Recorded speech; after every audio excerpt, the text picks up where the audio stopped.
мэцхан нөхдөдөө иргэний ёс зүйн боловсролын шинэ хичээл эхэлж байна.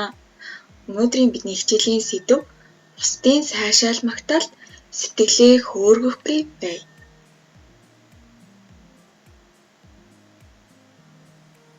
За дараах өгүүлбэрийг уншаад тэтэртээ цэгийн оронд бүхэж ирээ. Үнийг үгээр урамшуулах хэлбэрийг юу гэдэг вэ?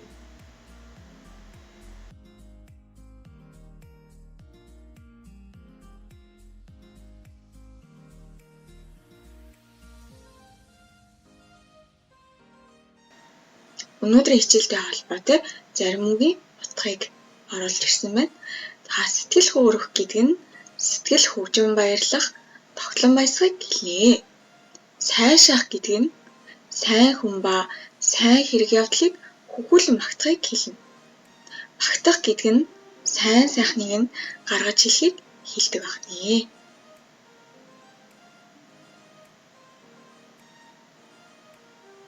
Хүүхдүүдээ та бүхний хэн нэгэн магтах үед та нарт ямар сэтгэл мэдрэмж төрдөг вэ?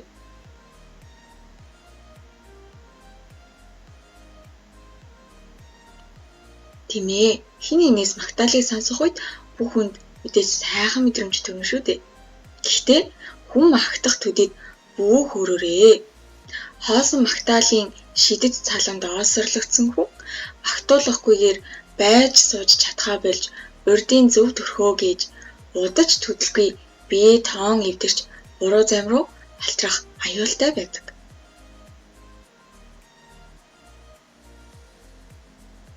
Шаазгай. Ялгүй жаахан баярлуулчихсан чинь шаазгай ялааг бүргэд гэж магтжээ. Бурууг нэг хэлчихсэн чинь шаазгай уурыг тэмээлсэн гэж муулжээ. Шаазгай шүлгийн санааг дараах Монгол ардын зүйр цэцүүгийн санаатай холбон тайлбарлаж тэтэртээ бичээрэй.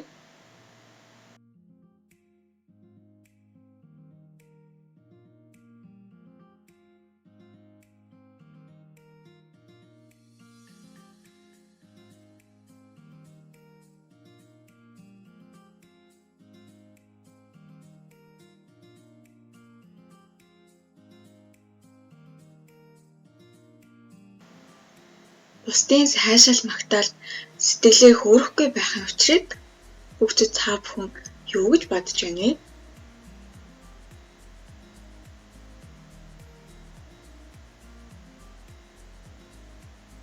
Хэн нэгэн таныг магтан сайшаавал онгирч сагсуурах хэрэггүй. Харин тэгш амгалан сэтгэлээр өөрт чинь тийм сайн чанар үнэхээр байгаа эсхийг шинжил. Үнэхээр байгаа бол түүнийгээ эрхэмлэн улам хоошиж алахгүй гэчээ. Сайшаал магтаалд өнгөрөх нь сайн сайхнаа гээхийн цондон. Тийм учраас гавьяаг өөртөө бус харин бусдыг гэгээлэх сайхнаар харж чаддаг нөгөө хүнд тохож ойлгоорой. За тэтэртээ дараах 3 асуултанд хариулаад өөрийгөө шинжээрэй. 1-р би магтаалыг юу гэж ойлгодог билээ? 2-р би хэн нэгний магтаалыг яаж хүлээж авдаг билээ? 3-т би цаасан малгай өмсгөх чин сэтгэлийн урмын үг хоёрын тус гмийг ялгаж чаддаг билүү?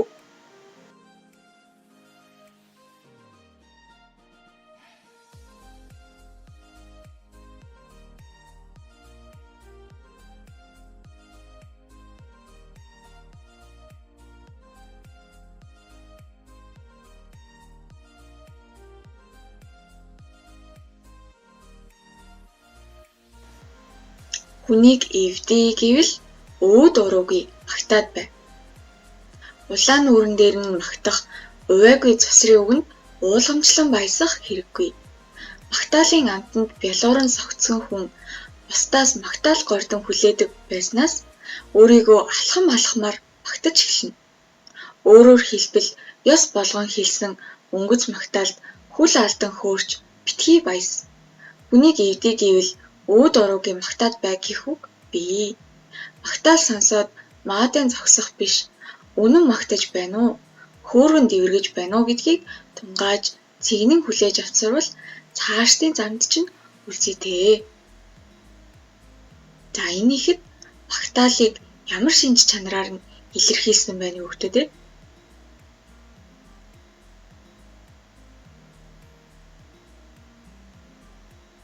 Тийм ээ. Энэ ихэд магтаал хүнд тусгүй гэсэн санааг илэрхийлсэн байна.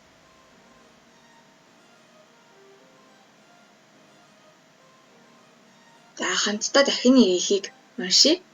Магтаал нь өөртөө итгэх итгэлийг өгнө.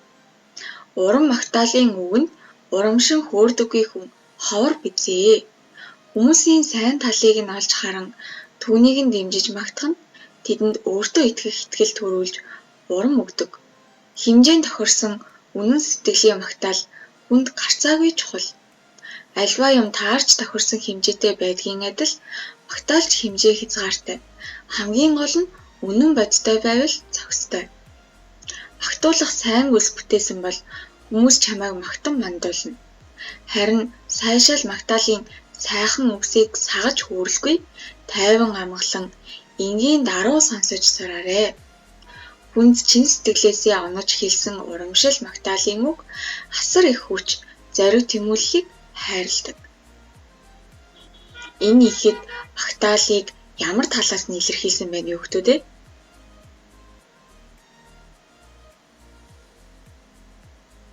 Тийм ээ. Магтаал хүнд тустай гэсэн санааг илэрхийлсэн байна.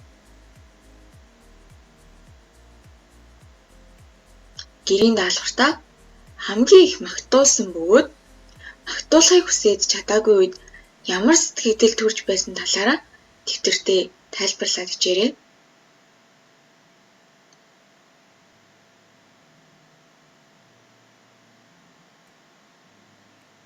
Өнөөдрийн хичээлийн хүрээд өндөрлөж байна.